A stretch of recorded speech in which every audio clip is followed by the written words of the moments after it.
Welcome, guys, to How the Frack We Got Here, a show that takes the news and events of the week and try to make sense out of it all. I'm your host, the most Will Buchanan, and on this show, we simply are all about the facts. There are plenty of news stations out there that simply want to do anything short but inform you. Here at How the Frack We Got Here, that's all we believe in. We go up to the left, we go up to the right, we go up to the middle of independence. We go after all sides because there's more than one side of a story to everything. And you need to know it all in order to actually order to actually formulate your own opinion. And that's what we try to do here at How the Frack We Got Here. Thanks for listening, and hold on. It's going to be fun.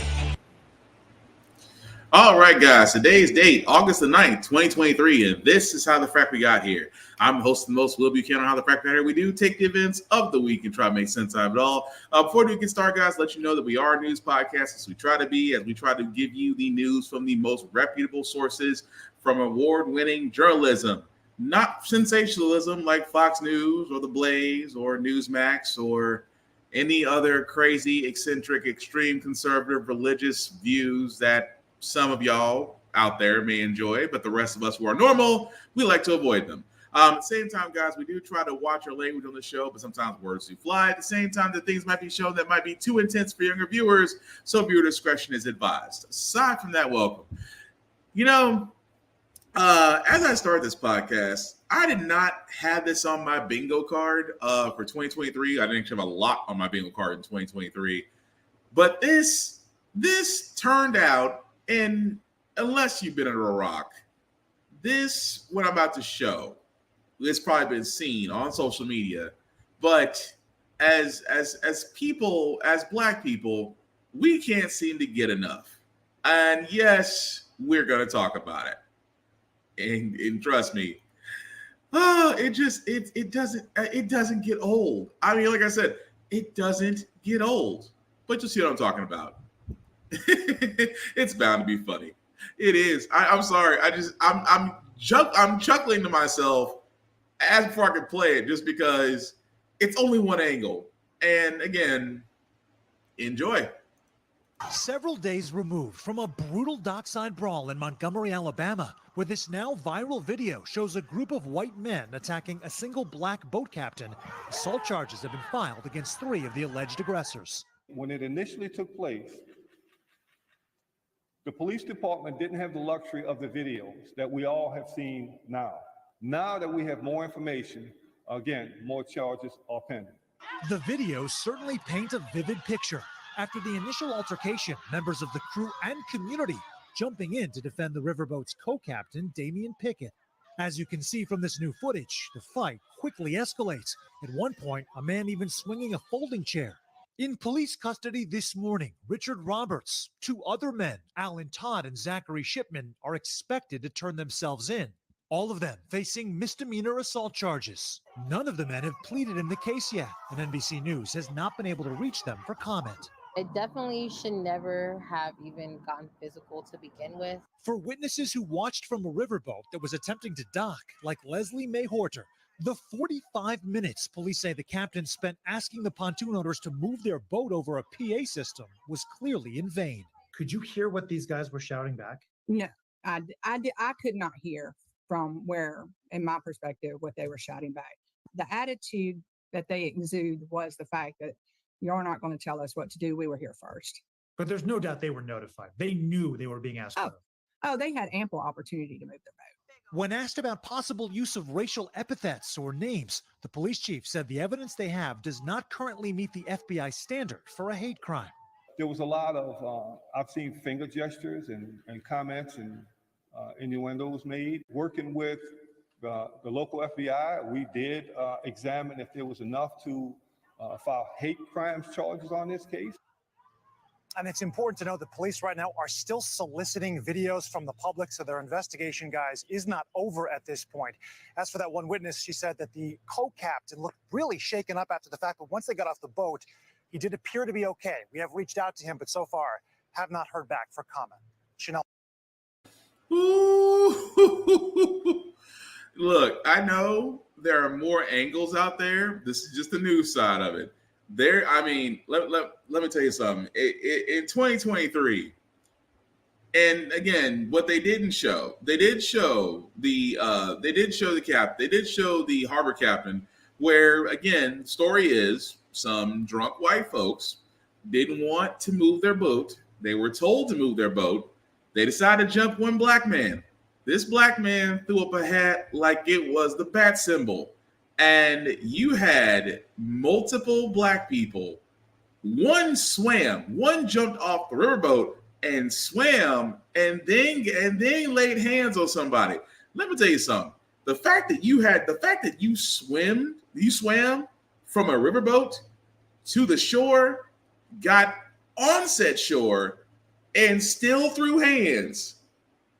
That's why he's being called Aquaman right now. But at the same time, guys, I for a lot of people, those of the Mayo variety are out there already saying, well, they should never did this. And the man that hit the woman with the chair, he was wrong. That's violence. That never should have happened. Let me tell you something. White people, how does it feel? And I don't mean all white people. I just mean the ones that are salty about the fact that we're having a good old time with this. We're having a good old time with this because when it was four white men beating down on one black man, nobody said anything.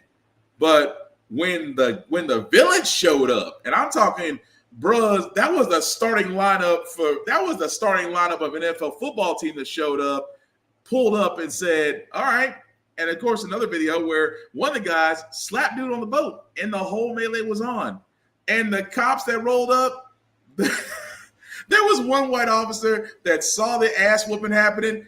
He didn't do anything. He sat back and was like, man, look, you ain't getting my ass whooped. You probably had this coming. But a lot of folks out there are like, well, they should be arrested. I'm like, yeah, the white people that decide to jump one black dude should be arrested. Look, first and foremost, I am not going to hold any black person in that melee responsible. As it's been told to me, as I will tell you, because as a child and now as a grown man, I always went by this rule. Don't start none, won't be none. But again, if around and find out, I don't feel bad. I do not feel bad for the white folks. I do not at all. And there's plenty of other white people out there that be like, they had it coming. Because and again, it was also brought up the fact that these individuals that were beating down on a black man felt entitled they can do it. And that's the one thing that, above all else, we should be highly concerned about. That 4 white people thought it was okay to jump one black dude in this day and age. And at the same time, as they keep on saying, well, we don't know if we have enough for a hate crime. What other reasons they have for attacking the black dude that was sitting there telling them to move their boat? It never ceases to amaze me that when it comes to black people, and whenever something happens to us, and it is blatantly a hate crime, that we have to prove beyond a shadow of a doubt that it is. Even though in court, you just got to convince the jury. But at the same time, could this be just white people being drunk and thinking that their privilege will get them by? Maybe. But is it funny as hell to watch that over and over again to get their asses whooped because the village showed up? Absolutely. I will not feel bad for that at all. I don't even feel bad for the woman that got hit. The woman that decided that there was a woman that wasn't even in the melee, decided to come down and try to be a Karen. Karen got hit. I do not feel bad for you. I don't. You effed around and you found out. And if you don't think that we as black people will not run with this, because we already have. There's t-shirts, there's a song, somebody got a tattoo of it. The memes alone are worth it. And again, all I can say to those people that feel offended, how do you feel now the rabbits got the gun? Because for the longest time, y'all jumped us and we kept on saying, it's amazing that when black people got outnumbered and we got jumped and we screamed about injustice, how silent a lot of y'all are. But when old boy put up the Avenger symbol and look. Let's be honest. It was like watching Wakanda Forever. You saw the tribe show up and clean house like it was WWF. I am not freaking complaining. That's all I'm saying. What are you guys saying? He's been telling them 45 minutes. They earned that ass whooping. Yes, they did. Completely so earned that ass whooping. At all. I'm just saying, I don't feel bad. I don't, and I won't, because eventually this was going to happen. That's what a lot of people don't get. This was heading to a point that when you as a people have been beaten down and trodden for so long, something like this was bound to happen. We sat there and said, "Oh, we this ain't happening." And old boy with the chair was the exclamation point, which is kind of funny now because some friends of mine out there are having fun with that. And again, chair profits are going to be up, but black people are always up for the smoke. And I just like the fact of the matter that we for one brief moment in time, we're unified. I just want that to continue.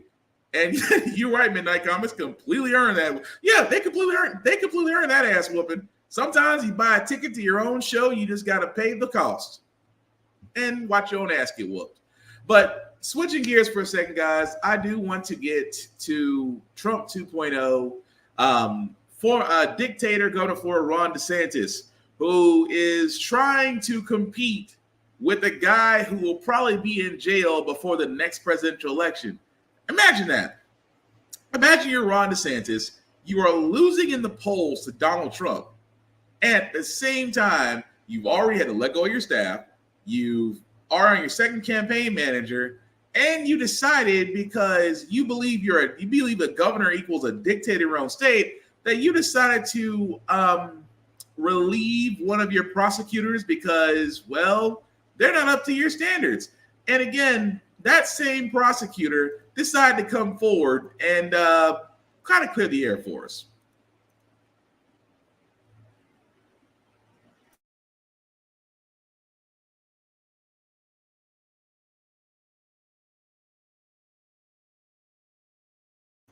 Hello, it might not play.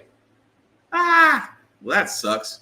Okay, we're having a little bit of technical difficulty. Sometimes it wants to work, and sometimes it doesn't. Let's try it. Tonight's. Okay, now I think we got it working. Let's try it again. Zuckerberg tried to get us.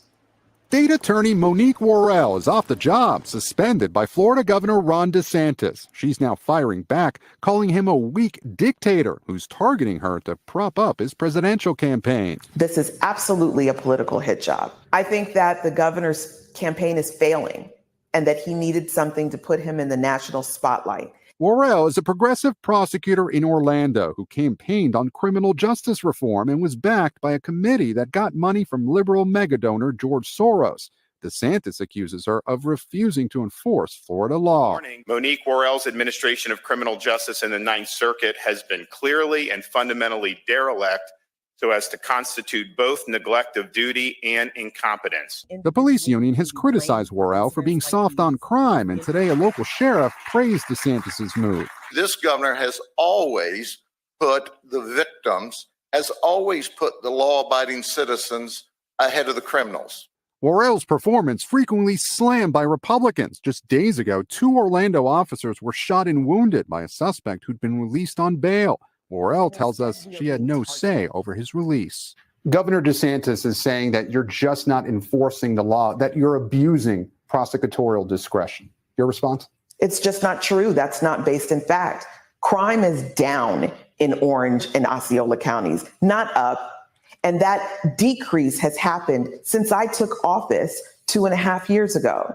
This is the second time DeSantis has suspended a Democratic prosecutor. Tonight, Worrell tells us she's reviewing her legal options. So, DeSantis tried to sit there and say that, oh, well, she wasn't actually equaling up to her duties. Oh, yes, the only female black attorney in your administration, and you decided because she wasn't up to your standards, that you and your abilities, that you can go ahead and remove her. Yeah, And of course, you do have the chief of police right behind you saying, oh, he's standing up for the victims. Yes, DeSantis is standing up for the victims in the most homicidal stand your ground state in the US, where housing is almost impossible. Florida actually has the biggest amount of teacher openings. Right, Florida, the state that has the most teacher shortages. Good luck with that public education. And at the same time, you have a failing governor who is losing his campaign to somebody that's going to be in jail. Only in Florida. Only in Florida. I hope that woman sues, because the only reason DeSantis wants control. And I've said this before in this podcast, I will say it again. DeSantis is Trump 2.0. And I keep saying this. Y'all keep ignoring Trump. And yes, he's been indicted. He's got 3 federal and one pending state if Georgia decides to indict. Yes, there is a chance this man never may see the light of day outside of a jail cell.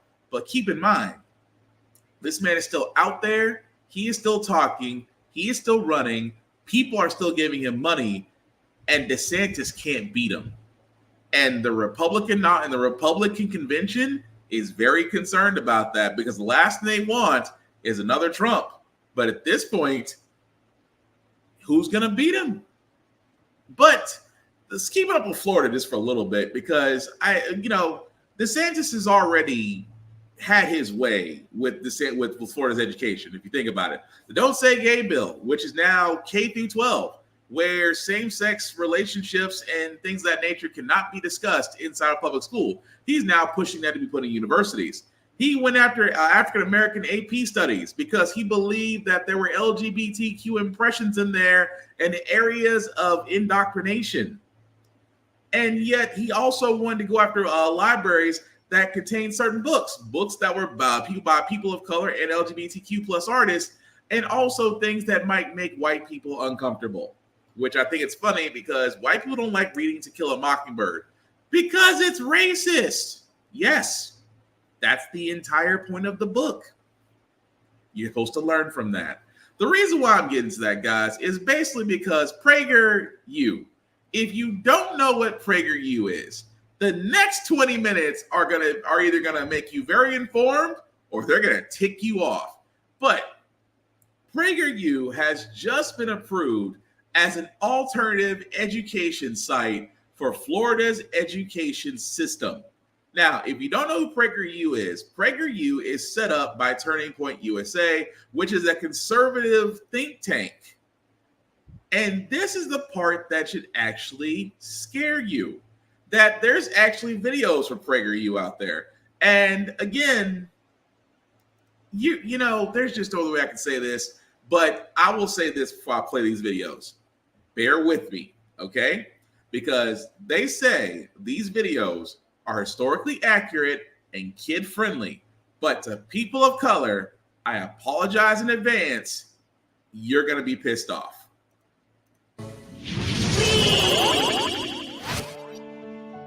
Hi, are you an abolitionist? I am. My name is Frederick Douglass. Welcome to 1852. Thanks. I recognize you from a picture in my U.S. history textbook. You have really cool hair. I'm Layla. That's my brother Leo. We're trying to learn about activism and abolishing things. Can you help us? Well, not to brag, but I'm the perfect guy for you to talk to. I'm the most famous activist in America, and I'm currently working on getting something abolished. Abolish means to end, right? What are you wanting to get rid of? I want slavery to end. At this time that you have come to visit, for half of the United States, it is okay for some people to own other people, make them work for many hours for no pay, and force them to do anything, anytime. That's so unfair and horrible. You're right. The sad fact is slavery has existed everywhere in the world for thousands of years. But it's especially disappointing here because America was founded on the idea of freedom. Yet so many black people are not free. Are you a slave, Mr. Douglas? I was, but not anymore. I was born a slave, and I was taken from my family at the age of 6. That's just so terrible. How did you deal with that? It was very hard, and I was often sad. But I taught myself to read and write, and like I always say, Knowledge is the pathway from slavery to freedom. As a boy, I was regularly beaten. But when I was 21, I had had enough and escaped to the North, where slavery is against the law, and have never looked back. Today, I am a free American, fighting for all to be free. How can there be slavery in America when the founding fathers said that all men are created equal? Yeah, and I've heard that some of those founding fathers owned slaves. What about that? Children, our founding fathers knew that slavery was evil and wrong, and they knew that it would do terrible harm to the nation. They wanted it to end, but their first priority was getting all 13 colonies to unite as one country. The southern colonies were dependent on slave labor, and they wouldn't have joined a union that had banned it. Are you okay with that? I'm certainly not okay with slavery, but the founding fathers made a compromise to achieve something great, the making of the United States. If they immediately outlawed slavery after winning independence, the southern colonies would have formed their own slave-owning country. Our founders created a system they thought would have slavery end gradually. Well, we're here in 1852, and America's been around for about 75 years. You're still trying to get slavery abolished. It doesn't sound like the system the founding fathers set up is working. On the contrary, all the northern states outlawed slavery by 1804, and buying slaves from Africa was outlawed for the whole country 4 years later. What's taking the southern states so long to do what's right? Great streams are not easily turned from channels worn deep in the course of ages. Huh? What I mean is, sometimes things are more complicated than they might seem, and complicated problems take time to solve. When I have a complicated math problem, if I rush to solve it, I make mistakes. Leo, ending slavery is such a bigger deal than your math problems. It certainly is, Layla. Along with independence and democracy, it's probably America's biggest deal. There was no real movement anywhere in the world to abolish slavery before the American founding. Slavery was part of life all over the world. It was America that began the conversation to end it. But Leo is correct that big problems need to be approached very carefully. What the Okay. I tried to apologize because that's one video, okay? That's on YouTube at PragerU Kids. And here's the thing that'll tick you off. Because I've watched that way too many times that I admit it. And at the same time, that's now available for Florida teachers to use. And PragerU is trying to get other educational systems in other states to be accepting this. This fabrication, and I do mean fabrication. I mean, the simple fact, you saw how the whole, well, how come slavery hasn't ended? Well, kids, let me do a little song and dance to distract you from the actual truth. That the Civil War was never about slavery. It was about the fact of money, as all wars are based off of. But that right there is the most damaging way of trying to really teach kids history. What'd you say in that comics? I'm so sick of PragerU and Candace. Oh, you don't live in the same state as her. Trust me. But with Candace Owens being in Tennessee, you have no freaking idea. It's just a pain in the butt. But that's just one video, right? And again, I've noticed in these videos, there's a certain theme.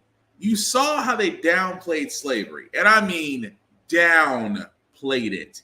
The fact that the founding fathers were all slave owners. When the Declaration of Independence was written, it was not written for minorities. And a lot of people actually, and here's the thing, a lot of people actually think that. Still do. And will use this, and will use PragerU's videos as references, or Candace Owens, or either Ben Shapiro, whoever crazy conservative person you know may listen to. They'll listen, they will sit there and cite this stuff. And this is the dangerous thing. Because I always sit there and say, indoctrination always comes from folks who are so confident in what they're teaching that they'll question the truth. They will question science. They will question verified data. They will question facts because it does not line up with their beliefs. but they will put out stuff that does line up with their beliefs. And to the rest of us who are common sense people, will lose our minds. Case in point, look what they did to Booker T. Class for the day. Oh, we weren't trying to make it to class, but my brother here is in need of learning a lesson. Is this your classroom? I'm actually the president of this university, not an instructor. I was just visiting this history class because today's lesson covered one of my favorite topics. We're from the future, and I love history. What was today's topic? America's independence from Britain. Oh, independence. Perfect. I'm Layla, and my brother Leo here really needs a lesson on learning how to do some things for himself and be more independent. Since independence is one of your favorite topics, do you think you can help us? Well, it's very nice to meet you two. My name is Booker T. Washington, and I'd love to help. Helping people learn to take care of themselves is kind of my specialty, and I've dedicated my life's work to educating young people on the importance of independence and making themselves as valuable as possible. But Mr. Washington, I'm just a kid. I don't think I should have to take care of myself. That's what my mom, dad, and big sister are for. Young man, you could not be more wrong. If you listen to the story of my life, I think you'll change your thinking. Okay, I'll listen. Well, for starters, I was born a slave in Virginia. I never knew anything about my father, and my mother had to work very hard.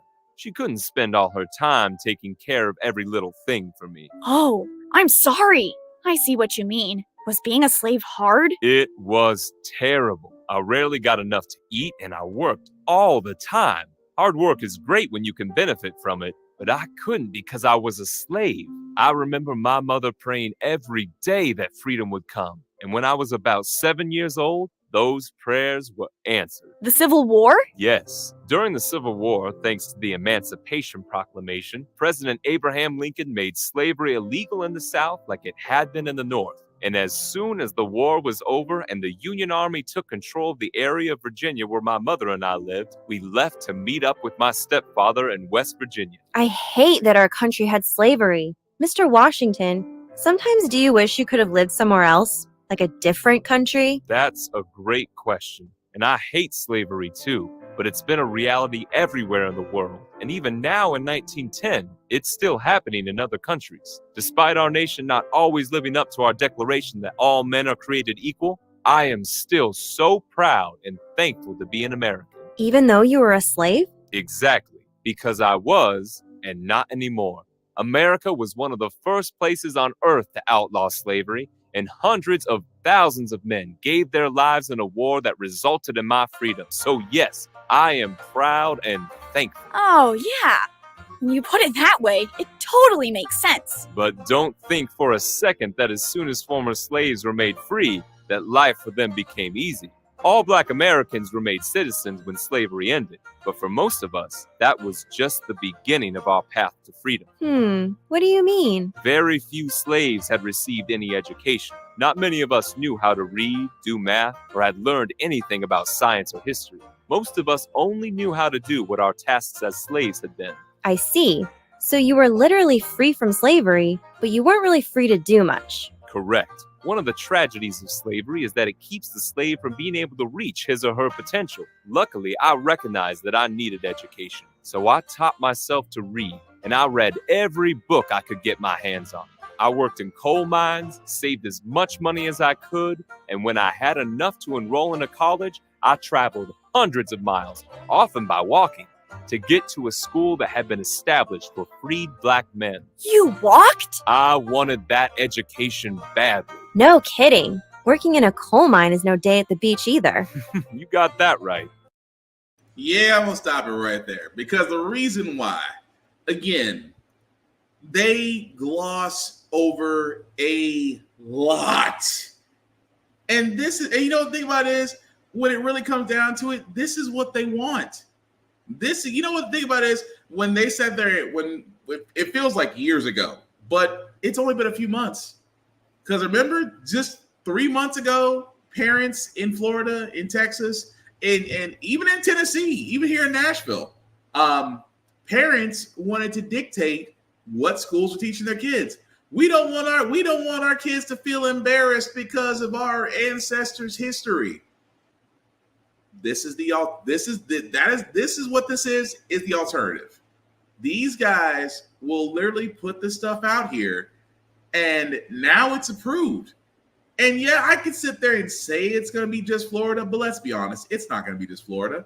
I'll even go as far to say that it's going to be the South, because PragerU does have a reach with conservatives in heavy red states. In heavy red states where education is the worst, this is going to be an alternative.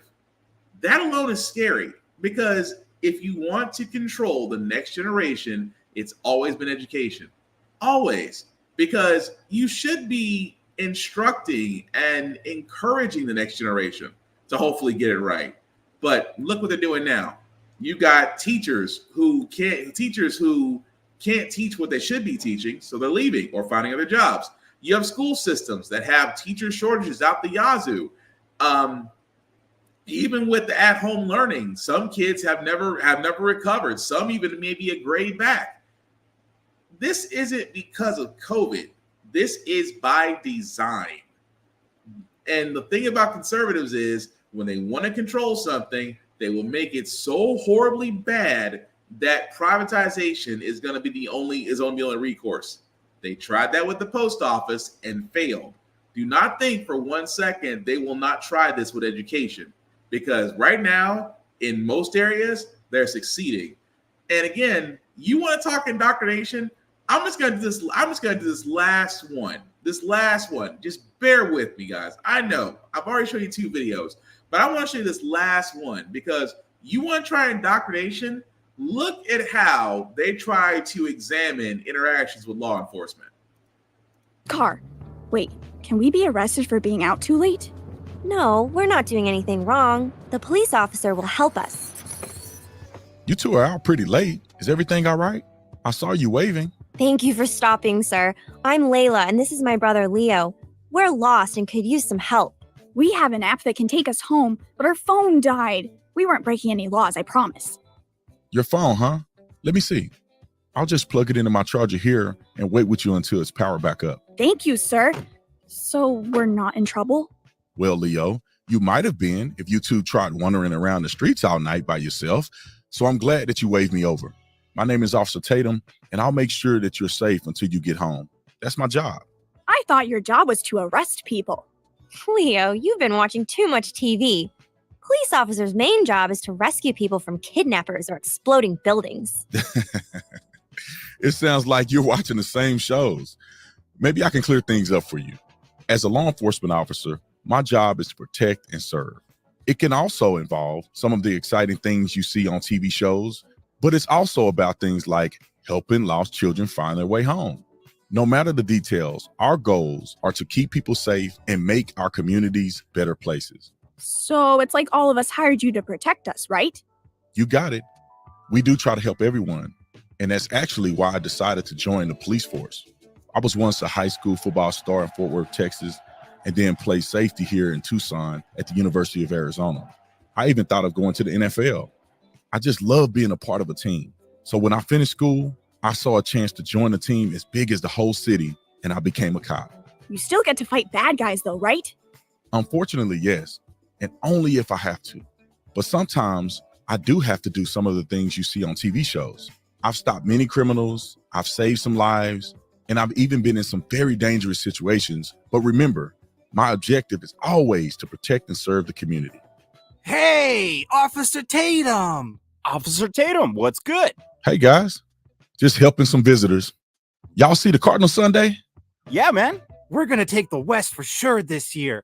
Have a good night, sir. Thanks, guys. Don't stay out late. Get home to your moms. Okay. See ya, sir. You know those guys? They look tough. Yeah, I know those knuckleheads pretty well. They're great boys. I try to get to know as many people as possible in the community where I police. The more I know them, the better I can understand their problems and serve. Since sometimes you have to be in dangerous situations, are you ever scared? I've definitely been in scary situations, especially when I was a member of the SWAT team. But if I'm too scared, I could make a mistake. And when police make mistakes, people get hurt. So how do you keep from getting scared and making mistakes? It's not easy, but we police have good training. And when the going gets tough, I take a deep breath, focus on acting how I've been trained, and work confidently. In those moments, there's no room for mistakes. Wow, that's so much pressure. We both play soccer and we have lots of training, but it's still okay if we mess up every now and then. It is a lot of pressure, and that's why being a police officer is a very special responsibility. Of course, just like any team, we've got good members and bad members. That's why I work as an instructor for my department. I want to teach my fellow officers how to be prepared for every situation so they can protect others all day and still go home safely to their own families. It sounds like you have to be tough, brave, smart, and focused. And you have to be okay with a lot of pressure to not mess up. Yeah, that's pretty much it. Easy job, right? Y'all ready to sign up? I do like your outfits. Layla, we're not tough enough to be cops. We do have nice uniforms, but I'm just kidding. You two just need to worry about being good kids. But there's always ways you can help your local law enforcement, no matter how old you are. Really? Absolutely. I have a son a few years younger than you, and I know how important it is for kids to learn good safety habits as early as possible. When citizens can take care of them. Okay, so I'm just going to stop it right there because this is turning into basically propaganda. It's what it is. Of course, Officer Tatum, if you don't know who he is, he has a YouTube post and following. I personally can't stand the guy because he is definitely back the blue all the way. But I promise that's the last PragerU video I'm showing. I promise that's it. The point I'm getting to this is that channel has not only those videos, but hundreds more. That right there is the scariest thing to me because I worry about my kids running into stuff like that. Because not only is that indoctrination, it's really glossing over, as we can tell, as we've seen, history. It's glossing over slavery. It's glossing over historical figures. Obviously, pro-law enforcement. And this is what they're saying is educationally acceptable. We should all be very, very, very freaking concerned. That is all I'm saying. But again, if you haven't heard of PragerU, you heard of them now, you should be concerned. I mean, right now it's Florida. But like I said, it won't take long in the South for it to spread like wildfire. But speaking of things that are spreading like wildfire, President Biden in the student loan debt forgiveness challenges. You know, he tried, he did say throughout his presidential campaign, he wanted to do something about student loan debt. He eventually did give a number. He said he wanted to forgive anywhere from $10,000 to $20,000 worth of debt because he still believed that somehow Americans can pay their way out of debt when everything has gone up but your paycheck, which lets you know how disconnected politicians are from us normal everyday citizens. That being said, we all remember how his student loan debt relief plan went in front of the Supreme Court. Supreme Court struck it down saying the president does not have the ability. The president turns around and says, okay, we're going to do something about these income repayment plans, where there seems to be a backlog, where if you've been making payments for such a set time, that your debt will automatically be forgiven. Or if the college that you actually took the loan from, on behalf of, is no longer in existence, therefore your debt should be forgiven. You would think this is hey, we couldn't get it done because, Congress and Supreme Court, but hey, we're going to try Plan B. Well, unfortunately, Plan B is to the snag. Reason being is because the U.S. Fifth Circuit Court of Appeals, try saying that 5 times fast, temporarily blocked the plans that were implemented in July. So again, this just goes to show you something, and I mean this wholeheartedly, that when it comes to those that have taken student loans out, and the fact that whether or not they graduate from college, that again, they have student loan debt. And with that also being said, there just seems to be this thing in America that we rely on those to have debt. And I don't understand why. Because in this case, this was actually set up, this next lawsuit, by the way, was made by Career Colleges and Schools of Texas, which is a group of for-profit universities. So, and again, you've probably heard me say on this podcast, conservatives are just doing the bidding of those that lobby for them. That again, and this was the wording, that they cannot collect on interest payments. I have said this before this podcast, and I'll say it again, that if I knew then what I knew now about student loans, I would never take them. I probably would never went to college at that point. At that point, I probably would have went to trade school. I would have done something else. And when my kids grow up, they sure as hell are not taking student loans. They're not taking any student loans at all, because student loans to me are just as bad as payday loans, just as bad as those flex loans that you may see. Because the thing about it is, financial literacy is not taught well in most educational systems, especially in the South. And at the same time, it's predatory lending. Imagine the fact of the matter, guys, that you are in college and you are graduating high school and you're thinking of college. A bank says, here, we'll give you $40,000 to $50,000 at this APR, at this interest rate, and you'll be able to go to college. But how do I pay this back? Don't worry, you'll have a great degree, which will lead to a career. You'll pay it back in no time. Don't think of it as debt. Think of it as an investment in your future, because that's what they told us a long time ago, right? I know for me, when I graduated back in 2001, where the whole thing was, oh, go to college. You can't get a great job unless you have a college degree. They never really stressed the trade industry that much, where you could have been a welder, you could have been a plumber, you could have been an electrician, you could have been a contractor, you could have been any of those guys. You could have been a lineman, electrical lineman. You could have been a journeyman, which, by the way, for all those that are wondering, as apprentices, they're making buku bucks. But again, the whole trade industry wasn't pushed upon us. It was college. So, like everybody else, we all went to college. We all got degrees. Yet we also have debt. But at the same time, the predatory lending of it all, where all that interest has to be paid first before the principal. And the only people who are the true winners of all this are the universities and the banks that gave them the loans. I mean, forget the fact that student loan debt affects your credit portfolio, and an income to debt ratio, it affects it. And those that have student loan debts will find it hard, difficult, and almost damn near impossible to get ahead. Because think about it. If you have student loan debt, number one, your credit score will automatically take a hit.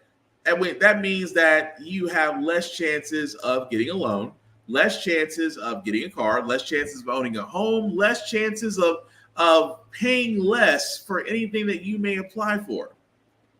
And so the crazy thing about this is, with this student loan debt that's going on out there, the one thing that has never really been said is, why in the world have those that give out student loans, whether they're federal or private loans, how come they've never been curtailed? How come they've never been like, okay, if you're giving these terms, then they have to be this, this, and this. They have to be fixed rates. They have to have terms. They have to have certain limits. Why is the fact that terms and conditions have never been given to student loans, but student loans are still being handed out like hotcakes? And again, not creating more college success stories, they're creating more debitors. Because universities, explain that one to me, every year tuition goes up at a university or college, but the education's still the same. Every year interest rates go up on student loans, but it's still the same money. It's the same system that already is set up to make debitors out of students. At the same time, yes, we have a president that is trying to give some relief. I still say he should have pushed forward. I still say that he should have went for complete forgiveness, because you know why? Because simple fact of the matter is, we had that stupid program called that PPP plan, where again, folks, not just those that were conning to get PPP loan money, not just them. You literally had celebrities, athletes, those corporations took out PPP loans and never had to pay them back, immediately forgiven. And these were industries, these were people with means and money that could have gotten anywhere else. but sat there and took that PPP loan money and said, oh, well, we can't pay it back. The government forgives them. Now, you're telling me the government can forgive PPP loans, but we can't forgive student loans. Why is that? Because we're basically saying, as a student, you are screwed, but as a business, you are saved. Make that make sense. But again, this is why I keep on talking. This is why I keep on talking about the fact that you have to change things at the state level, the local level, because the simple fact of the matter is it's not just the House, the Senate, and the presidency. As much as we want it to be, it has to be the whole entire enchilada. But speaking of enchiladas, wow, that was a terrible, terrible segue. What I've been saying was, speaking of Democrats, thank you for watching me this far. So at this point, we do know the Republicans have a full slate of candidates that'll be running for office in 2024. However, on the Democratic side, you don't really have a lot of challenges to Joe Biden, except for one who's literally pulling a Joe Biden and not saying anything. Out of Minnesota Democratic Congressman Dean Phillips, who might in fact be able to answer a question he's given some energy to. Are you going to run for president against Joe Biden? Well, Major, I have not decided yet, but I will tell you why I'm here. And I lost my dad in Vietnam in 1969, lived with my great-grandparents for 2.5 years. My mom was 24 and widowed. Was adopted when I was 3 by an extraordinary dad into a remarkable family. I know a little something about living on both sides of advantage. And I woke up the morning after the 2016 election, the one you just spoke about, saw fear in my daughter's eyes, my 2 daughters. I recognized at that moment that millions of Americans have had that same fear for generations. And I promised them I would do something. I ran for Congress.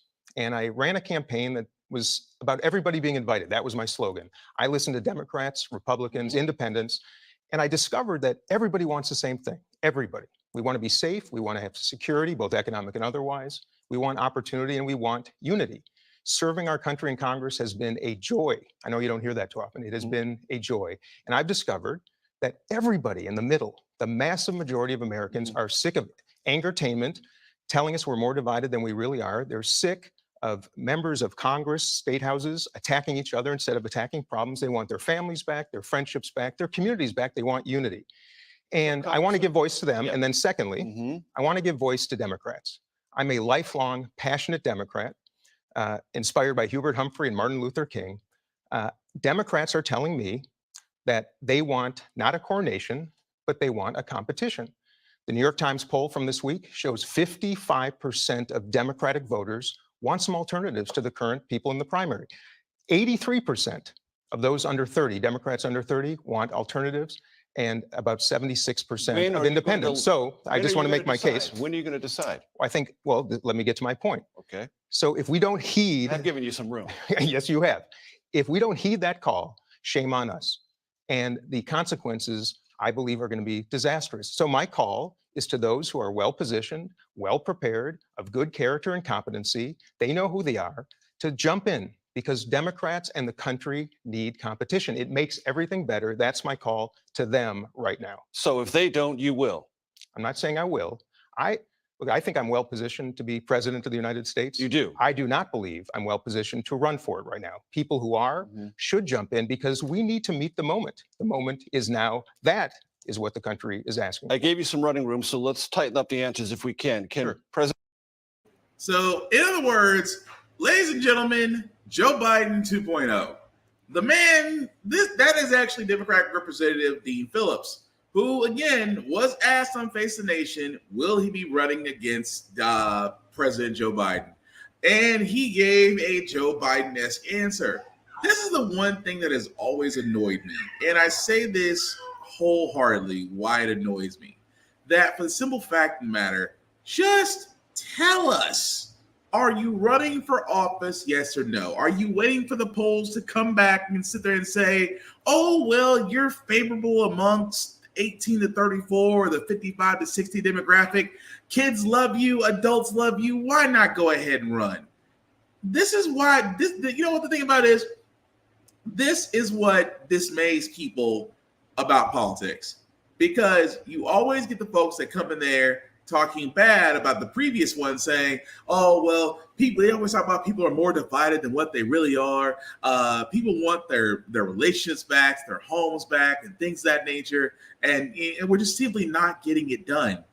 And it amazes me that all you're doing is stating the obvious.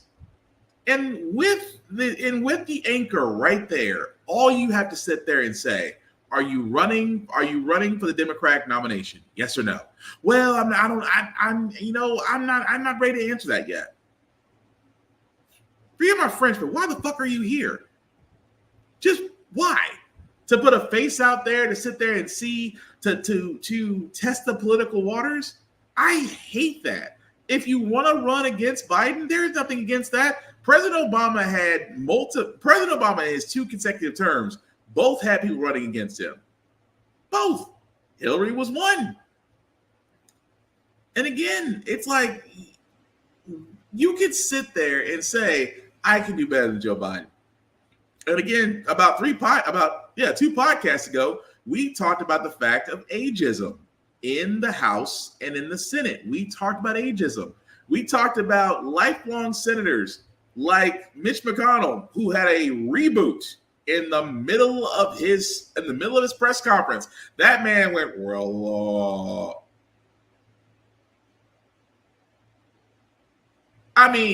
froze. It was almost like someone hit the reset button on him.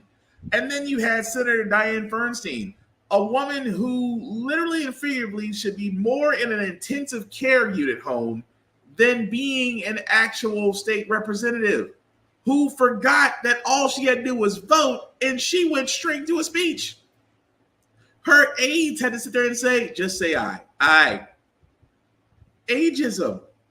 And again, there needs to be a term limit. I wish a politician would come forth and say, you know what? There needs to be term limits in Congress. There needs to be term limits for senators, representatives. I would love to hear that person. I would love to hear him say, you know what? We do need to put term limits in. We need to put them in at the same wavelength as the executive office. So anytime a new president is running, the House and the Senate should run as well. That way, you wipe the slate clean. 2 consecutive terms, and after that, you got to sit one out. Cool. Imagine that we've removed the lifelong senator/representative problem. I'm waiting on a candidate to say it. I'm waiting on a candidate to sit there and say, we need to install the rights for women to where abortion is completely their choice and they should not be penalized for it. I'm waiting for them to sit there and say, I think it's high time we increase the minimum wage. It's beyond time. It's still $7.29 in 2023. Imagine the simple fact of the matter that a presidential candidate came forward and said all of that. People would be more inclined to listen instead of the usual rigmarole, where, again, to be a politician is like being a professional athlete. In the end, you come out rich. You never heard of a broke politician. You've never seen anyone come out of Washington and immediately sign up for fixed income. You've never seen that. At the same time, should there be a presidential candidate to run against Joe Biden? Absolutely. Will anybody actually do it? Because again, I'm not saying Joe Biden hasn't done a bad job. Joe Biden, in my opinion, if I'm giving presidential grades, he's done average. He's got a C. There's some things I did agree with him on. There's some things I didn't agree with him on. But at the same time, this is why I say, folks, if you know someone or if you don't like your choices, either push folks who are running that really have your interest in mind, endorse them, push them forward, help them out, be a part of their campaign team. Because folks will always there and say, oh, it's going to come down to Biden and Trump again if Trump doesn't get in jail. If you're complaining about the choices that are handed in front of you, change the narrative by actually being active. That is the whole point of why I do this. The whole point of why I do this podcast, to inform and to educate and hopefully inspire folks to turn around and really look at the world around them and get involved. I know in some areas it is almost damn near impossible to do. Trust me, I live in one of the reddest states in the United States. And I can tell you off the bat, it is sometimes damn near impossible to get progressive things pushed through Tennessee. Even though they swear up and down, they say try that in a small town. And I kind of feel like with a folding chair going, bet. But again, I'm just saying, change the narrative. But speaking of changing the narratives, guys, didn't I say I can't coin this phrase, but I did sit there and tell you it's going to be a hot labor summer because the strikes is coming. This morning, for the first time in decades, city workers in Los Angeles plan to walk off the job, demanding better pay and benefits. More than 11,000 people, from sanitation workers to traffic officers, are protesting contract negotiations between the union and city leaders. We're all throughout the entire city, whether it's LAX, animal services, sanitation, the parks. I mean, you name it. We've got some great folks and allies on city council. Unfortunately, we have some out-of-touch city administrators. Also in LA, thousands of hotel workers striking this summer for better wages. But it's not just LA. In San Jose, California, librarians, firefighters, and airport workers fighting for what they call a livable wage plan to strike for 3 days next week. In New York City, unions staged a day of action against Starbucks yesterday, accusing the coffee giant of anti-union tactics. So we're out here using the visibility that we have to try to help Starbucks customers and the people that like the company know that the company is preventing these people from fighting for a better wage and better working conditions. But the biggest strike in this summer of strikes is affecting the entertainment industry. Little progress is reported in the actors and writers strikes. And now more fallout. Even Jeopardy is in jeopardy. The show says without its writing staff this fall, it will be reusing old clues and former contestants. The show must go on. The summer of strikes could continue into the fall, with the United Auto Workers Union currently in talks with the big 3 U.S. automakers. And that was going to be the next thing I was going into because, like I said, guys, it's a hot labor summer. I sat there and said it, that if things don't improve, and again, it's a very simple concept. Everything has gone up but your paycheck. Your mortgage, your rent, your car note, your insurance, doctor bills, groceries, utilities. It almost costs for a family of 3 or 4, going out to eat is dang near becoming a selective treat now. Forget sit down restaurants. You try going to McDonald's or Burger King with 3 people and trying to get a meal, and then you see that cost, or you going to a grocery store just to get groceries, and you look at that bottom line and see $200, $300, $400 for the same amount of groceries that would have been $100 or less just a few months ago. Everything has gone up but your paycheck. Which, that being said, if you are one of those workers, because the one thing about America, they love the essential workers. We loved our nurses. We loved our first responders. We loved those folks. We loved our service industry people. We loved them. We didn't pay them more, but we loved them. But you saw what happened over this year. We've seen teachers go on strike. We've seen nurses go on strike. We've seen factories like John Deere go on strike. So you would think, even with logistics, the UPS just still have a tentative deal. But again, UPS was about to have the worst strike on record because of UPS drivers were on strike July 31st. A lot of ticked off people, aside from stockholders, would have lost a lot of money. But thankfully, a deal got reached. But why? You know why? Because corporations still believe like it's the 1950s. Corporations still want the company man. They want the man that's going to come in and work 40 plus hours for the same amount of pay and be happy about it. Whereas everything's gone up. Forget daycare. Daycare is about as high as private school tuition now. Families have to decide whether or not they can go off a 2-income house or a 1-income house because someone has to stay home with the kids. Gas. Don't even get me started on that. But it all goes back to the fact of the matter is everybody wants a single job because a long time ago, and I say a long time ago, like before 2001, a single job could pay the house, could pay the car, could pay the bills, could keep food in the house, could pay the utilities, keep the lights on. A single income could do that. Nowadays, you have to have 2+ incomes and dare I say a Fashion Nova deal just to keep your head above water. But why are we talking about this? Because workers are learning to unionize, and that is a beautiful thing. I'm all for unions because I say this because I've yet to be proven wrong on this. Never bargain by yourself with the people you are with the companies you work for. They love single representation because you know why? They can get rid of you. Your impact is not as great as a union is. That's why, for the simple fact of the matter, guys, UPS and the Teamster union and the Teamsters are like, oh no, if we don't get what we want, we walk. It's your job that's gonna get hurt. It's your company that's gonna get hurt. And eventually UPS Corp caved in. Now, with things going on again with the industry workers in Los Angeles, you should be very concerned.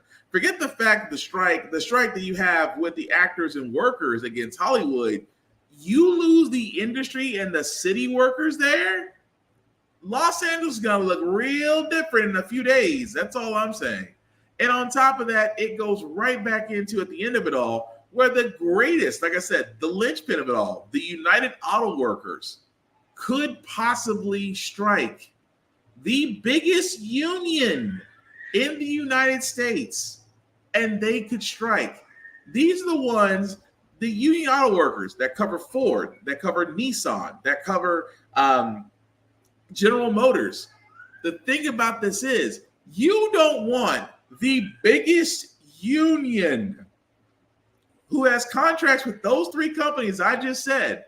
You don't want that union to sit there and tell its representatives, oh, we're going on strike. Because you know why? Factories shut down. Without factories, you can't make cars. Cars will go out to dealerships. The dealerships suffer. And again, those companies will take hits because their stocks will tank. All because every strike goes the same freaking way. Workers want better pay. Workers want better conditions. Workers want a bigger piece of the pie. And it shouldn't be shamed. They shouldn't be shamed at all for wanting these things. Because why? Lifestyle, the life changes, and the fact that the cost of living has went up, that we need to be able to pay the toll just to survive. And if companies don't get smart and decide to go ahead and pay these people, you're going to wind up paying in the end. It just matters if you pay a little or you're going to pay a lot, but you're paying something, or you risk the simple fact of the matter of being like Yellow Trucking, a company that got $700 million, and yet with that $700 million still declared bankruptcy, and at the same time released 30,000 workers. But the CEO is going to be okay. Those 30,000 workers are now faced with life-altering choices to make. And hopefully they find employment. But again, this could all be avoided. It's simply put, pay the workers. It's not that hard. And also, now that I talk about UPS, when you pay the workers, don't complain about it. Because now UPS is saying that, well, our quarterly projections, we actually may be losing $4 billion because of the fact that we caved and paid the workers. If whining and crying about the fact that you had to do the right thing and give your UPS drivers air-conditioned trucks, better pay, at the same time better benefits, and you're sitting there complaining that your quarterly revenue expectations are going to be down by $4 billion, sounds a lot like complaining, which is what they're doing. And again, that's not, I'm sorry, for me, you will not get sympathy from that. That to me is a corporation that's going, well, since we caved in and we gave the workers what they wanted, I guess we're going to lose money. Because number one, that's a BS narrative. Because that's what they always try to say. You've heard conservatives say it. You've heard CEOs say it. Well, if we pay the workers livable wage, then our profits suffer. Never been the case. Never. And I implore those who are watching this podcast, or if you're listening to it, tell me I'm wrong. Tell me a situation where you saw a corporation pay its workers more at the same time lost revenue or had catastrophic revenue loss. Name me one corporation that did that. You would be hard pressed to find it. Every corporation that actually paid its workers has thrived. If even more so, actually made more in profit than they did the last review. That's why I always laugh when I see companies like UPS there and say, "Oh, we're projected to lose $4 billion because we're going to take that $4 billion and pay them," not realizing that UPS annually makes $100 billion every year, an annual $100 billion in profit, and you're complaining about losing $4 only because you had to be forced to do the right thing. Well, I'll tell you one thing, though. It's a hot labor summer with all these strikes. I would not be surprised, especially as we saw with Hollywood right now. Hollywood could damn near go into next year. So hold on to those DVD, folks. It's going to be a long time in the desert. Moving on, guys. I know I talked about Trump a little bit earlier in this podcast, but yes, that man is in the hot seat, not with one indictment, 2 indictments, 3 federal indictments, and a possible Georgia state indictment that may be coming forward. And of course, with Trump being in court, they have to put a gag order on him or try and put a gag order on him because you know what Trump likes to do? Trump loves sensationalism, even more so as, again, he's I'm not going to say grifting. Yeah, he is grifting as he's speaking to his, he's doing his favorite thing, going in front of an audience and saying all things that needs to be said while asking for donations. He's basically a pimp. He's basically a pimp in the pulpit. So this is all about election interference, but that isn't quite good enough. Crooked Joe now wants the thug prosecutor, this deranged guy, to file a court order taking away my First Amendment rights so that I can't speak. So listen to this. We don't want you to speak about the case. The case is a ridiculous case. It's a First Amendment case. But we don't want Trump to speak. So they take away your rights on First Amendment. Now they sue because so now I have one of these lunatic reporters back there saying, "Sir would like to talk to you about your case." Or, "I'm sorry, I'm not allowed to talk about it." Somehow that's not good for votes. Do you agree? When we say I can't talk, I will talk about it. I will. They're not taking away my First Amendment rights. Yeah, but here's the problem with that, Dorito. In a court case, you can't talk about the proceedings. You can't. Otherwise, you find yourself in contempt. Or worse, the judge rules against you. Keep in mind, this tells you off the bat how lacking Trump takes this. Because this is a state indictment that he tried to overthrow the election. Which, if you've been following us, the phone call where he called the state representative to find more votes so that way he can swing Georgia in his favor. He literally and figuratively, guys, did all of this. And yet I'm still trying to figure out, number one, how that man is not in a jail by now. But now, because of the simple fact of the matter that he is now under indictment and they're trying to figure out what he can and can't say, he's in front of a crowd already saying they're not going to take away my First Amendment rights. And the crowd cheers. Because, let's be honest, Donald Trump is every white man's dream. A man that can say and do anything he wants without repercussions. He's basically a white man Keystone Lights wet dream. And again, so far from reality, it's damn near effing scary. It really, truly is.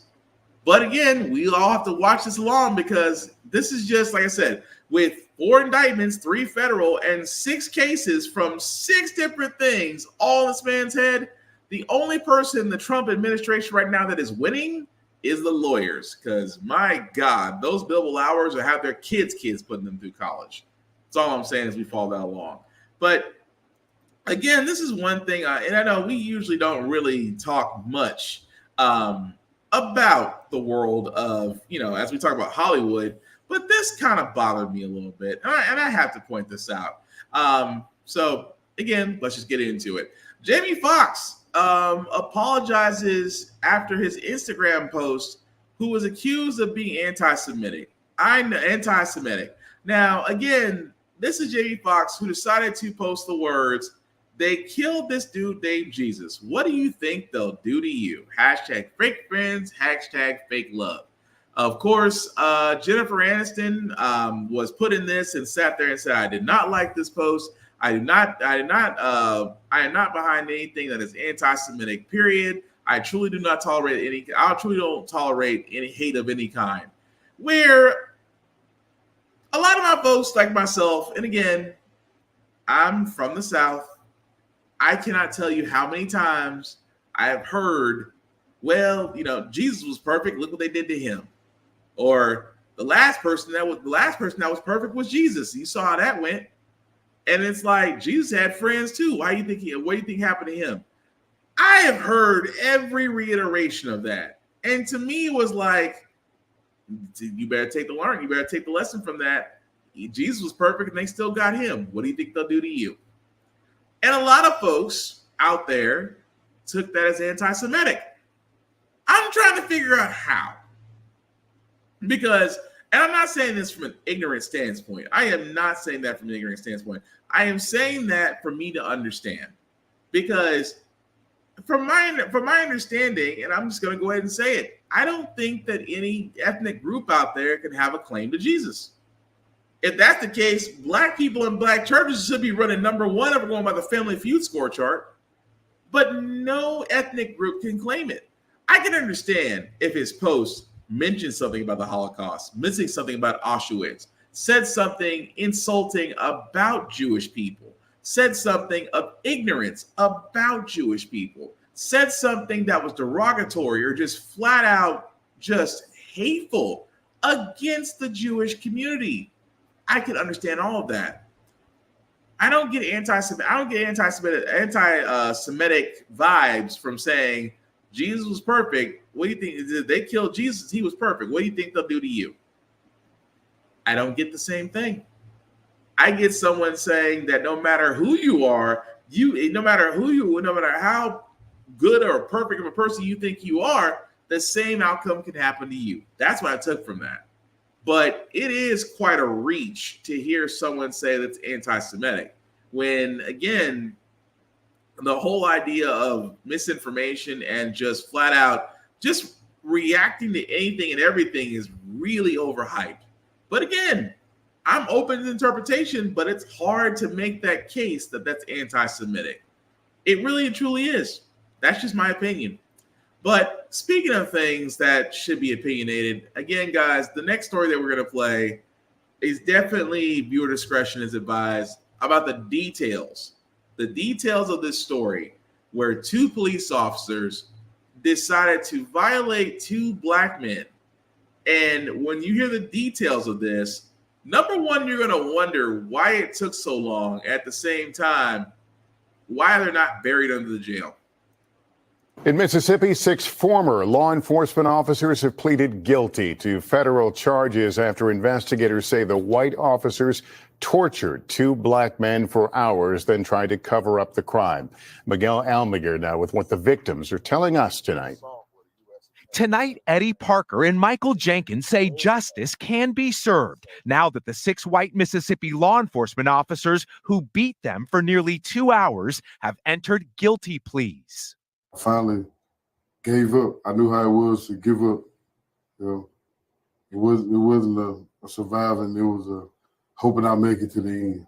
Prosecutors in Mississippi say the officers tortured, used racial slurs, and sexually assaulted the 2 black men inside a Braxton home last January. Court documents reveal the officers, who called themselves the Goon Squad, broke down the door, beat, tased, and threatened to rape Parker and Jenkins while calling them the N-word and monkeys as they accused the men of sleeping with white women. They come in there to do what they wanted to do, which torture us, and they came to do what they did. The 5 Rankin County Sheriff's deputies, Brett McAplin, Jeffrey Middleton, Christian Dedman, Hunter Elward, and Daniel Opdyke, were joined by Richland police officer Joshua Hartfield. The federal complaint says one officer put a gun in Jenkins' mouth, pulled the trigger and nearly killed him. What did I do? Are these, really officers? Do they do this? Why are they doing it to me? Authorities say the officers tried to cover up their crime by planting a gun in the home and drugs on the victims after their so-called raid. The officers charged with several crimes, including civil rights violations and obstruction of justice. In their minds, the law and the Constitution be damned. They became the criminals they swore to protect us from. After their guilty plea to federal charges, the members of the so-called Goon Squad still face state charges and years behind bars. Or you could save us you could just actually save us a whole lot of time and put them in the same prison that they put other people in and let it take care of itself. But it's crazy, isn't it? That imagine you were one of those two guys and you got violated by police, and that was last January. They're just now getting to this. And you guys, and again, I know Officer Tatum, that to me, I always want to point this out and go, Officer Tatum, your bad apples, if you will, because you can't have bad apples that believe with a badge comes the authority to do whatever you want, because there needs to be checks and balances. There needs to be oversight. But you guys have heard me say it multiple times on this podcast. You train longer for anything else to be a police officer. I have yet to have anybody sit there and tell me otherwise, as I've said this now for going on 3 years, especially here in Tennessee. You can train for 6 months to be a police officer, and you're out there serving and protecting. You train longer to be a barber, a plumber, electrician. You dang near can you have to, a nail technician trains longer to be a law enforcement officer. At the same time, the screenings are low. And when you see stories like this combined with everything that's gone on so far, that PragerU video I showed back a while back, where they try to paint officers in a different light, this is why I keep saying when it comes to people of color, we all have a police story, sometimes more than one, and they're not pleasant, not at all. And I hope those 6 men that decide to violate those young black men, like I said, put them in the same jail that they put other people in, and just one night let nature take its course. The problem will solve itself. I'll leave it at that. But as we kind of get close to the end, guys, I do want to go over this story as well, because this is one thing, well, this is one of 2 things I keep saying, that this actual story is about ghost guns and the fact that finally the Supreme Court actually got something right. I mean, they didn't get Roe versus Wade right. They kind of cathartically split affirmative action when it comes to colleges. They decided to kill student loan debt, but at least they regulated ghost guns. Supreme Court today allowing the Biden administration to continue enforcing regulations on ghost guns. That's while a challenge moves through the court system. The Biden administration issuing those regulations last year, saying the guns are a major threat to public safety because they're easily available on the internet and hard for law enforcement to track. The regulations require manufacturers and sellers of these kits to obtain licenses to mark the products with serial numbers, do background checks, and maintain records of it all. Lawrence Hurley covers the Supreme Court for us and joins us now. So Lawrence, tell us about the legal challenge first to these ghost gun regulations and how you sort of interpret, if anything, what the Supreme Court has ordered today. Yeah, I mean, I won't get too into the weeds on this, but basically the Biden administration is saying that these kind of kits that people can order online should be regulated in the same way that other firearms are, that you have to go to a gun store to buy and have to get a background check and can be easily traced. And they're saying, they have the authority to do that. The gun rights groups that are suing are basically saying that under federal law, the definition of firearms does not include these kits. They're saying that only includes, the guns that you can actually go to a store and buy. And so that's what this legal fight is about. This decision today is a preliminary decision by the Supreme Court. All it's saying is that a federal judge's ruling in Texas cannot go into effect while the litigation continues. And there's other cases going on around the country on this same issue. And so the Supreme Court's decision is just saying, okay, let's just keep this in effect while that's still going ahead. It doesn't necessarily say that that's how this court, which has a 6-3 conservative majority, is going to rule if this case actually gets before them on the merits. That could look very different. All right, much more to come, obviously. Okay, so yes, the one time the Supreme Court has actually gotten it right, where ghost guns, for all those don't know, why ghost guns is a thing. Ghost guns are basically kits that do not have serial numbers, which means that with a little know-how and unfortunately videos on YouTube, anybody can buy these ghost gun kits because they do not require this. They do not require the same type of regulations as firearms do. So anyone can buy these kits, follow the instructions, and manufacture a working firearm. And the reason why these ghost guns are so popular is because for those who are felons or those that have records are automatically, you can't own a heart. If you're a felon, you can't own a gun. You legally can't. But ghost guns are a nice alternative because A, they're not regulated as of yet, and B, no serial numbers, and C, there's no age limit. So literally anybody can buy one. And the gun groups are arguing this for what other reason? Access. I don't want the government to know how many firearms I have. It's always that ammo-sexual gun nut thing that bothers me. That why is it that you care? Well, I don't want the government to know how many guns I got. Newsflash, the government has better shit than you do. They are not worried about your dressed up 30-06. They are not worried about your customized AR-15 with buckhead. They are not concerned about your shotguns. They're not concerned about your handed down Colt 1911 pistol that was your daddy's gun before your daddy's gun that was handed to you. The government could give a shit considering the fact of what they have access to, which is I've always said that. Why does that matter? Well, they should know how much ammo I have. Oh, yeah, they do. Some of y'all out there have stockpiles of ammo that need to be on a list. I will forever defend that. If someone I know has a crap load of ammo, and the simple fact of the matter is they are stockpiling it just for possible issues, yeah, I want you on the ATS radar and watched. No problem. But what's surprising about this, guys, because again, we are dealing with a heavily conservative Supreme Court, and that the vote was 5-4. Chief Justice John Roberts and Amy Coney Barrett, which was surprising, joined the 3 liberal Democrats. The other 4, again, of course, all conservative, voted against it. It needs to happen. Ghost guns can pop up anywhere, can be manufactured anywhere. At the same time, there's no tracking. These things don't have serial numbers, so they can't be tracked. So yeah, it's a problem. At the same time, I'm not again. I'm pretty sure it's going to have more legalities and more appeals going down the road. But at least the Supreme Court got one thing right. I know I'm still waiting for Brown versus Board of Education. Clarence Thomas just salivating over that one. But I digress. The last story that we got, guys, is basically about Ohio.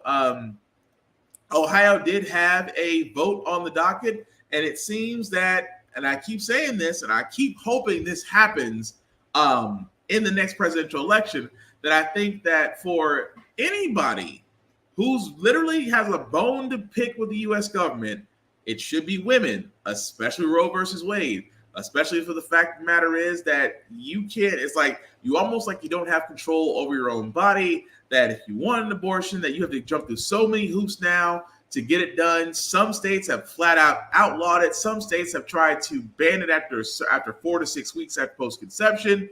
The simple fact of the matter is, in America, being a woman right now is a challenge in itself. But in Ohio, it looks like they've actually done something, to which I hope the rest of the country wakes up and does as well. It appears that voters in Ohio have rejected a measure that could potentially have had an impact on an abortion vote planned for November. The Associated Press is projecting that voters turned down this measure yesterday. If passed, it would have raised the threshold required for state constitutional amendments from a simple majority to 60%. NBC News senior White House correspondent Kelly O'Donnell joins us now with the latest. Hey, Kelly, good morning. So just kind of remind us about this. This is issue one, and while it certainly could have potentially had this impact on an abortion vote, it was really about the Constitution amending how that can be amended. Tell us about this vote and the reaction to this ultimately being defeated. Good morning, Savannah. That's right. This is a case where you're looking at the specific language about what voters were asked to decide. And that is a case of adjusting the Constitution. But it's in a bigger context. It's about what's coming in November, which will be a question we know will be on the Ohio ballot about enshrining in the state's Constitution the right to an abortion. So changing how the Constitution is amended in this special election takes on much bigger consequences. And this was a clear message from Ohio voters. This, of course, driven by all of the energy and emotion around abortion rights. We've seen that. And this specific ballot issue is about making it harder to change the state's constitution. And that will ultimately affect abortion rights if you put all of these things in line together. So this is a major win for abortion rights supporters ahead of that November vote, where we know on the ballot in Ohio, voters will be asked to decide if they want a guarantee to abortion in this new constitutional amendment. So what lost last night would have required that next vote coming in November to pass with a 60% supermajority. We now know that has failed according to the projections. So it will only require a 50% simple majority. Local officials were weighing in, of course, and Democrats praise this win, while Republicans argue that making changes to the state's constitution should require a higher standard than a simple majority. Kelly, how might this impact the role abortion will play in the 2024 election? Well, certainly the implications are bigger, and President Biden weighed in overnight. He said this is a measure that was a blatant attempt to weaken voters' voices and to erode the freedom of women to make their own health decisions. That's what the president described. And he said democracy in this case won. So Democrats and those who support abortion rights are energized by all of this and believe it is a sign of how to get their base mobilized. That is important because we know that President Biden has dealt with issues like low approval ratings, inflation, things that have weighed down his popularity. And so getting Democrats and others excited about this issue enough to turn out could have significant impact. And no surprise to anyone, this all comes after the Supreme Court overturned Roe v. Wade last summer, and that has made abortion an issue on center stage in politics around the country in different states. Savannah? Kelly, before I let you go, I do want to ask you about the day ahead for President Biden. He's in New Mexico today. This has been this. Okay, so long story short, guys, this is why I love stories like this, because they prove one thing and one thing alone. Your vote actually matters. The fact that in Ohio, they actually sat there and said, mostly women, and I keep pointing this out, and I'm going to point this out again for the 2024 race. I think the biggest proponent is going to be minorities and women voted, because a lot of people didn't vote. A lot of people didn't vote. A lot of people didn't vote when it was Hillary and Trump. We saw how that turned out. People came out for Biden. Again, we are now about to go into we are now about to go. We're not too far off, 4 months away from going into, which would be the start of the presidential campaigning year for 2024. Women should be all the way ticked off. And the last thing you want to do is tick off a bunch of eligible voters, because keep in mind, there are kids that are going to be turning of legal voting age who feel dismayed by their futures, by their finances, by just their overall outlook on the world. And they're going to be joining women whose reproductive choices are being told what they can and can't have, like it's some twisted Handmaid's Tale. And you, as Republicans, and I say this all the time, the GOP is going to have it very hard. But then again, the GOP's never been for anything except rich old white men. That's all they've ever been. Which I always kind of find it funny that Tim Scott being a presidential candidate on the GOP side, thinks that he could possibly get nominated. That in itself is a joke, but the GOP is going to have a harder time. The Democrats could capitalize on this and say, "Hey, you reelect us, you give us the House and the Senate, and we'll come together." But we did see in a simple majority where they had the chance to be progressive, but two senators basically put a kibosh on that, Manchin and Sinema. But now, as we again get close to the election, this is why I stress so heavily, voting matters. It does. We've seen it happen in Georgia, where Georgia became a blue state for the first time, elected its first black senator for the first time, and helped us win an election that kept Trump from getting a second term. Thank you, sweet folding black chair Jesus. I cannot stress that enough. Voting matters. So again, guys, get informed, get to know the candidates, and at the same time, get to know what they're about. I really wish that we had a debate format where we could really ask the questions and really grill the candidates and really get the answers we want instead of the dancing around politics. I would love a debate where the candidate can't get away from it. It's a yes or no question. He or she has to commit to it. I would love to see that, although the only place I'm going to see that, unfortunately, is the newsroom. But I digress. But anyway, we're going to go move on to our feel-good segment. Usually how the Frack we got here, we usually cover a lot of things that are doom and gloom and sometimes make you faith in humanity. But hey, it's Wednesday, which is hump day. Tomorrow, which is Friday, which is Thursday. And we will leave you guys out with some good vibrations. And hopefully this story of a teammate basically giving up something very valuable to help another teammate. In the world of football, brotherhood is everything. Finally tonight, America Strong and a selfless act of team spirit. At training camp this week for Eastern Michigan University's football team, Coach Chris Creighton delivered life-changing news. Zach Conti has had to pay his way to school for 4 years. And in the fall, the guy was selling his plasma to be able to pay the bills. Brian Dooley comes into my office and he said, "Coach, that guy has earned it. And if there's a way to make this happen, I am willing to give up my scholarship and to give it to Zach Conti." Where are you, Dooley? Offensive lineman Brian Dooley walking over to Zach Conti and handing him the papers, officially giving away his scholarship. I've never done something like this before. Made me feel good, but it's not about me.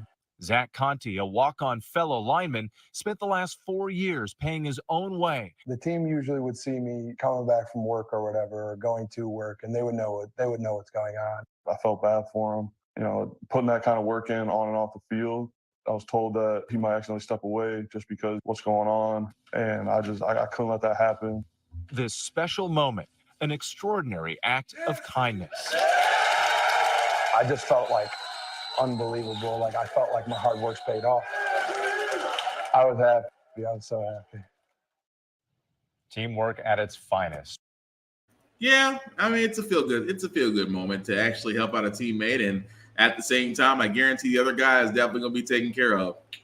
Anyway, I know that was terrible. I literally just made that just messed up. That's supposed to be a feel good segment. I apologize. But that being said, guys, that's going to do it for this podcast. I do thank you all for watching, for liking, for letting me know this is live. I certainly appreciate the comments as well as everybody who watched. From the bottom of my heart, I really do appreciate it, because I always wondered about the work that I do and if it's appreciated or whatnot. And it's always nice to have a little bit of reassurance, just a little bit, just like it's like a warm jelly donut, or original, or glazed.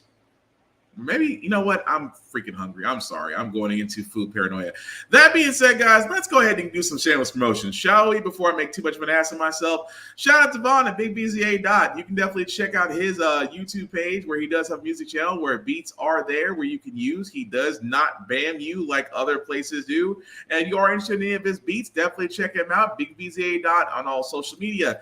As for myself, guys, you can find me BlackFox447 on all socials. I usually do reviews on everything that I read, that I watch, that I play, gym stuff, because I try to keep myself in shape. I really try, because again, as I get older, health is wealth and all that good stuff. The link at the bottom, if I can make that just a little bit bigger for you guys, if you copy and paste that link into your browser, we'll take you to my link tree. There's the YouTube and Facebook groups for all of my podcasts, How the Frack Got Here, Get Bit, and of course, the Offense Podcast. Definitely like, share, and subscribe. And again, if you do have any opinions on everything that we talked about tonight, keep it in the comments. I would love to go back and keep that conversation going. Just remember, it's about the conversation. It's not about trying to prove the point or trying to trump it all, trying to trump it up or go MAGA. It's not about that. Again, we are here to inform and have intelligent conversations. But you must also learn that you can agree to disagree. It is completely and freaking okay to do so. That's all I'm saying. But as we wrap this up, guys, again, if you are going to be traveling, please take precautions. I know we don't really talk about COVID the same way we used to because emergency measures have dropped.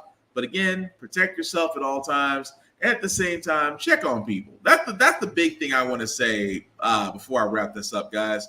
Check on people. You know, if you got friends and family, check up on them because you never know what somebody's going through. And maybe just letting them know or checking on them or simply giving them a call, things of that nature. You might brighten up a day. Hell, you might even save a life and don't even know it.